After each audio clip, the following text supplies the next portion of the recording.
কি দেখো তুমি? তুমি আবার কখনো ওই বাচ্চাকে গিয়ে হামলা করো না কিন্তু। ছাদ থেকে বাচ্চাটাকে দেখার পর আর আসলে লোভ সামলাতে ওরে পারলাম না, বাবা, একদম নিচে চলে গেলাম। চিন্তা করলাম যেহেতু ওর মা নেই, ওকে গিয়ে একটু মাশাআল্লাহ। দেখে আসি। আর ওর মা কিন্তু খুবই চালাক, আশেপাশেই ওই থাকে। যে আমি একটু সাহস করে বাচ্চাটার কাছে গেলাম অ্যান্ড প্রথমে অনেক ভয় লাগছিল। আমি এনিমালস লাভার, ঠিক আছে, বাট আমি কখনো কুকুরকে ডিল করি নাই বা করার ট্রাইও করি নাই। আমার একটু ভয় লাগে। আমাদের বাসার কুকুরগুলো আমাকে কখনো কিছু বলে না আর আমি এদেরকে ভয়ও পাই না, বাট স্টিল আমি স্ট্রে ডগদেরকে এখনও ভয় পাই। সো বাচ্চাটাকে অনেক সাহস করে একটু আদর করে দিচ্ছিলাম।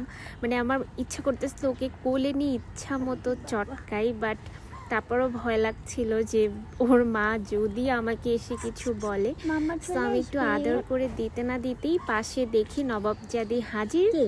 ওই যে ওই যে ওই যে ওই যে, ওই যে। ওর কাছে যাও। আমি ওকে বারবার বলছিলাম যে যাও বেবির কাছে যাও, অ্যান্ড দেখলাম ও আসলে ওর বেবির কাছে চলে গেল। আসলে ও দিন রাত 24 ঘন্টা দেখি বাচ্চাটাকে জড়ায় ধরে রাখে শীতের মধ্যে। আম্মুনি ওকে প্রতিদিন খেতে দেয়, কিন্তু বাচ্চা হওয়ার পর ও 3 দিন না একদমই কোনো খাবার খায়নি। ইভেন তো আম্মুর মুখের সামনে খাবার নিয়ে গিয়ে রেখে দেওয়াতেও ও কোনো খাবারই খায়নি 3-4 দিন। অ্যান্ড ও 2টা বেবি দিয়েছিল।